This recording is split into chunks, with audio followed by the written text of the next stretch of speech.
Isinusulong ng Bangko Sentral ng Pilipinas ang pagkakaroon ng financial literacy ng publiko lalo na ngayong holiday season.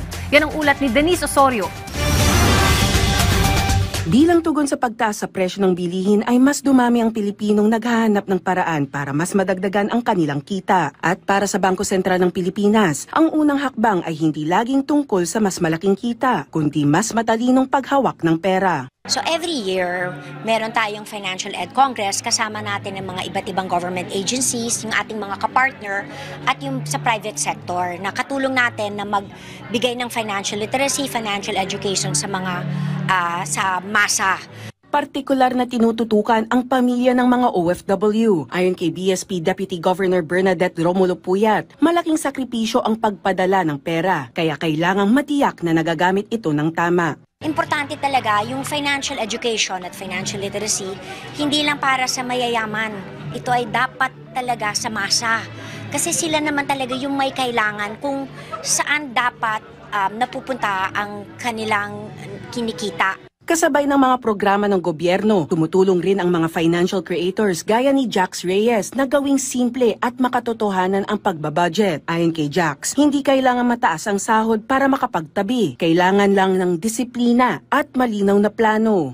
Kahit konti, kung pwede, kahit 5%, 10%, may konti pa rin tayo itabi. Kasi di ba, ang hirap ng, alam kong mahirap yung buhay, di ba? Pero, if we have that mindset na pwede natin ipagkasya yung kinikita natin, di ba?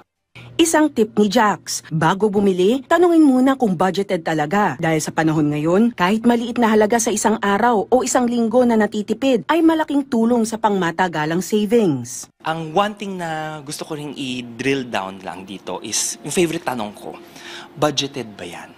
Di ba? Pag alam mo magkano yung meron ka, binudget mo yung bawat piso mo, alam mong dito na pupunta yung pera mo. Tapos kung hindi naman siya budgeted based on pinaglaanan mo dapat ng kada piso mo, then baka wag mo munang bilhin. Dagdag pa niya, maraming Pilipino ang nababaon sa utang dahil sa maling paggamit ng credit card. Kaya mas mabuting tandaan na utang pa rin ito. At kung walang pambayad, huwag gamitin. Kaya wag mo siyang titingnan na extension siya ng sweldo mo, extension siya ng bank account mo. Hindi. Diba? Think of your credit card as your money pa rin. Kung wala kang pera na yon, wag mo siyang ikaskas. Para sa kabataan, iba rin ang hamon, maliit na allowance at maraming tukso. Pero sabi ng mga estudyante, kaya itong paghandaan sa pamamagitan ng disiplina. Kailangan ko ba tong bagay na to, or should I just save my money for example, for my food for the next week, ganon. So I think you really have to discipline yourself, and kailangan mo pigilan yung sarili mo kung may impulse ka talaga na gusto ko talagang bilhin yan. Kasi ikaw lang naman din kasi yung mahihirapan with your finances if you just let yourself buy impulsively. Panawagan ni April sa kapwa kabataan. Ngayon pa lang, simulan na ang tamang paghawak ng pera. Denise Osorio, para sa Pambansang TV, sa Bagong Pilipinas.